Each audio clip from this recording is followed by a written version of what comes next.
बिस्मिल्लाहिर्रहमानिर्रहीम। रात को ये तस्बीह पढ़कर तकिए के नीचे रख कर सो जाएं। सुबह तकिया उठाकर देखें, तस्बीह गायब और दौलत ही दौलत। ये ख़ास तस्बीह एक दफ़ा पढ़ लो। ये तस्बीह बहुत मुजर्रब और ताकतवर है। अगर आप हमारे बताए हुए तरीक़ेकार के मुताबिक ये वजीफ़ा करेंगे तो यकीन जानिए कि आपको दौलतमंद बनने से दुनिया की कोई ताकत नहीं रोक सकती। बस शर्त यह है कि आपने सच्चे दिल के साथ, पूरे कामिल यकीन और ईमान के साथ इस वजीफ़े को करना है। अल्लाह पाक हमसे इतनी मोहब्बत करते हैं कि ये कभी हो ही नहीं सकता कि अगर हम अल्लाह पाक से सच्चे दिल के साथ मांगे तो अल्लाह हमें अता न करे।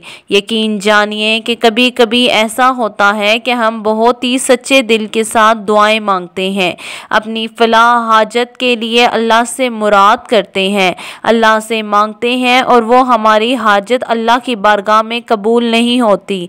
इसमें भी हमारा ही फ़ायदा होता है। अल्लाह पाक हमें कुछ बड़ा अता करना चाहता है। ये नहायत ही आजमूदा अमल है। इस अमल की सबसे बड़ी बात यह है कि हदीस शरीफ से साबित है, नबी करीम सल्लल्लाहु अलैहि वसल्लम ने भी ये अमल करने को दिया था। या नबी करीम सल्लल्लाहु अलैहि वसल्लम दो जहानों के सरदार, आकाए दो आलम की हर बात हक है। हदीस शरीफ का मफ़हूम ये है कि एक शख्स हजूर अकरम सल्लल्लाहु अलैहि वसल्लम की खिदमत में अपने फ़िक्र और फाके का शिकवा लेकर आया।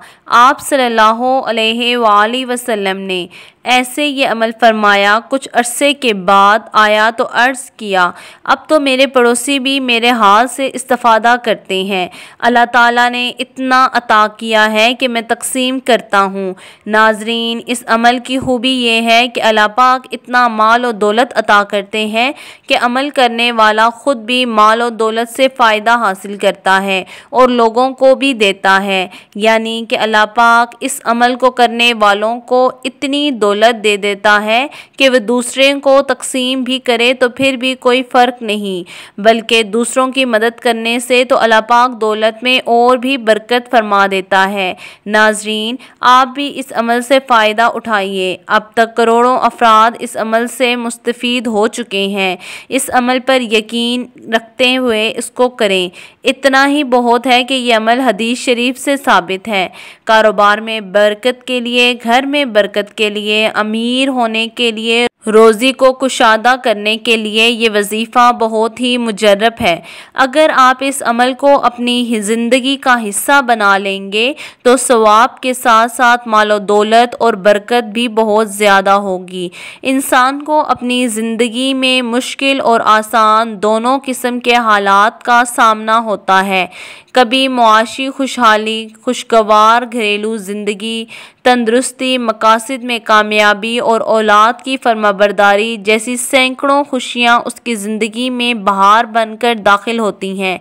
और कभी हालात ऐसे खाते हैं कि माली तंगदस्ती, घरेलू नाचाकी, इम्तिहान में नाकामी, दफ्तरी परेशानी, बीमारी, ख़ानदानी दुश्मनी और नाजायज़ मुकदमा बाजी और कारोबारी पेचीदगी जैसे कई मुश्किलें उसकी ज़िंदगी को ख़ज़ा रसीदा और मुश्किल हाल बना देती हैं। इसके लिए हमारा रवैया मुख्तलिफ होता है। पहली किस्म के लोग वो होते हैं जो मुश्किल में घबराते नहीं, बल्कि अपने एसाब को कंट्रोल में रख कर हिम्मत और जुर्रत के साथ इसका सामना करते हैं और इस मुश्किल से निकल आते हैं। और दूसरी किस्म के लोग वो होते हैं जो मुश्किलात में घबरा जाते हैं, उनका हाथ पाँव फूल जाते हैं कि अब क्या होगा। इस तरह ये लोग अपने लिए मज़ीद मुश्किलात खड़ी कर लेते हैं। जिस मुश्किल या मुसीबत का पहुंचना तकदीर में लिखा है वो पहुंच कर रहेगी। ये सोच बनाने से एक तो हमारा तकदीर पर ईमान मजबूत होगा और दूसरा हमारे दिलो दिमाग में ये बात पुख्ता हो जाएगी कि ये मुश्किल मेरे रब्बे जलील की तरफ से है, वही इसको दूर भी फरमाएगा। अगर आप सच्चे दिल के साथ इन कलमात को पढ़कर अल्लाह से मांगें तो यकीन जानिए मैं आपको लिख कर दे सकती हूँ कि आप कभी भी मायूस नहीं होंगे। जो बंदा इस तस्बीह को पढ़ना शुरू कर देता है, अल्लाह ताला दुनिया के अंदर उस बंदे का ईमान पुख्ता बना देता है, यानी कि उस बंदे के ऊपर इनाम और तजल्लियात का ज़हूर होता है। इसीलिए ये बड़ी अहम तस्बीह है।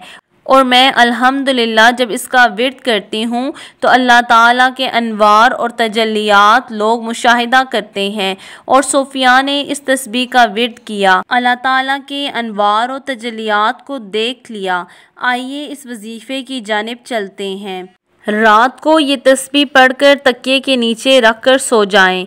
सुबह तकिया उठाकर भी तस्बीह गायब और दौलत ही दौलत। आपने ये वजीफ़ा बावज़ू होकर बिस्तर पर लेट कर मोहम्मद मुस्तफ़ा सल्लल्लाहु अलैहि वसल्लम की ज़ात पर 3 बार दुरूद पाक पढ़ना है। दुरूद पाक इब्राहिमी वाला पढ़ना है। जब आप दुरूद पाक पढ़ लें तो आपने 121 मरतबा अल-मुअती हुवल्लाह पढ़ना है। आयत का मतलब है कि रसूल अकरम सल्लल्लाहु अलैहि वसल्लम अपनी मर्ज़ी से कुछ नहीं करते, ना किसी को अपनी मर्ज़ी से कुछ अता फरमाते हैं और ना ही किसी से अदा को अपनी मर्ज़ी से रोकते हैं, ना किसी को ज़्यादा या कम देते हैं, अपनी मर्ज़ी को शामिल करते हैं, बल्कि ये सब अल्लाह रब्बुल इज़्ज़त की मर्ज़ी के ताबे रहते हुए करते हैं। लिहाजा मतलब ये हुआ कि देने वाले अल्लाह ताला हैं और तकसीम करने वाला वही है। वजीफ़ा करने के बाद अल्लाह की बारगाह इलाही में अपनी हाजात के लिए, ख्वाहिशात के लिए, नेक दिली मुरादों को पाने के लिए अल्लाह ताला से दुआ करें। इंशाअल्लाह बाफ़ज़्ल खुदा इस अमल के करने से आपकी तमाम ख्वाहिशात, दिली मुरादें पूरी होंगी, हालात खुशगवार हो जाएंगे, अल्लाह की रहमत आप पर बरसेगी। अल्लाह ताला मेरा सुनाना और आपका सुनना अपनी बारगाह इलाही में कबूल व मंजूर फरमाए।